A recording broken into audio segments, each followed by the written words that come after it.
आज हम एक ऐसे शख्स की कहानी जानने की कोशिश करेंगे जिसके बारे में बड़ी अलग अलग बातें कही जाती हैं। कुछ लोगों के लिए वो एक खूंखार गैंगस्टर था, तो वहीं कुछ के लिए एक हीरो।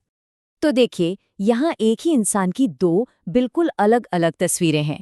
एक तरफ मिथक है, रॉबिन हुड, सरदार, फिल्मी हीरो, और दूसरी तरफ है हकीकत, ड्रग तस्कर, कॉन्ट्रैक्ट किलर और 100 से भी ज्यादा अपराधों का आरोपी।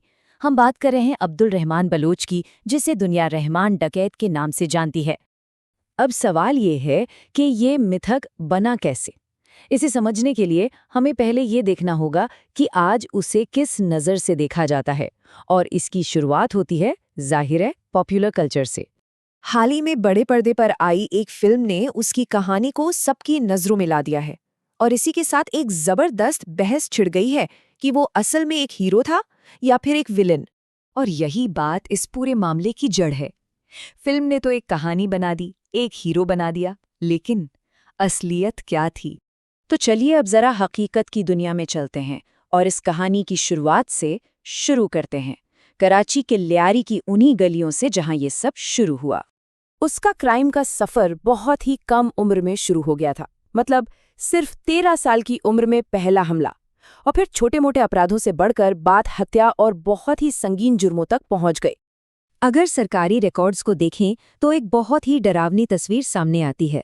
उसका नाम हत्या, अपहरण, ड्रग्स और हथियारों की तस्करी जैसे अनगिनत अपराधों से जुड़ा हुआ था। और जरा इस नंबर पर गौर कीजिए, 80 से ज्यादा। ये कोई छोटे मोटे केस नहीं, बल्कि ऑफिशियल क्रिमिनल केस थे। ये दिखाता है कि उसका नेटवर्क कितना बड़ा था, और वो देश के सबसे ज्यादा वांटेड लोगों में से एक था। सरकार ने उसकी गिरफ्तारी पर 50 लाख पाकिस्तानी रुपए का इनाम तक रख दिया था, जो ये साफ बताता था कि उसे कितना बड़ा खतरा माना जाता था। लेकिन ये कहानी और भी ज्यादा पेचीदा हो जाती है जब उसका जुर्म का साम्राज्य सियासत की गलियों में दाखिल होता है।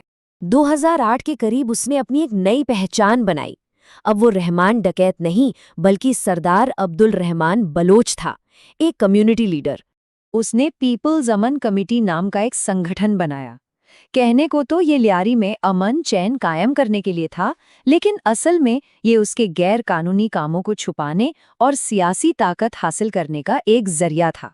उसका दबदबा जितनी तेजी से बढ़ा, उसका अंत उतना ही अचानक, हिंसक और विवादों से भरा हुआ था। 9 अगस्त 2009 सरकारी रिपोर्ट के मुताबिक रहमान डकैत एक पुलिस एनकाउंटर में मारा गया। लेकिन इस सरकारी कहानी पर बहुत से सवाल उठे। लियारी में और बाहर भी कई लोगों का ये मानना था कि ये कोई एनकाउंटर नहीं, बल्कि एक सोची समझी साजिश के तहत की गई हत्या थी, एक फेक एनकाउंटर। और फिर सालों बाद एक जाने माने राजनेता जुल्फिकार मिर्जा का ये बयान सामने आया। इस चौंकाने वाले कबूलनामे ने उसकी मौत से जुड़े विवाद को और भी गहरा कर दिया। अब सोचिए, इतने संगीन जुर्मों के बावजूद उसके जनाजे में हजारों की भीड़ उमड़ी थी। ये दिखाता है कि लोगों की राय उसको लेकर कितनी बटी हुई थी। तो हम फिर से उसी सवाल पर आ जाते हैं, ये दो बिल्कुल अलग अलग तस्वीरें एक साथ कैसे हो सकती हैं?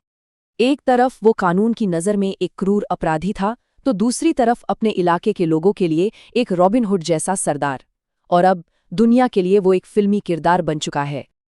आखिर में रहमान डकैत की कहानी हमें एक बहुत मुश्किल सवाल के सामने लाकर खड़ा कर देती है। हीरो और विलन के बीच की लकीर आखिर खींचता कौन है, और इतिहास किसे याद रखने का फैसला करता है?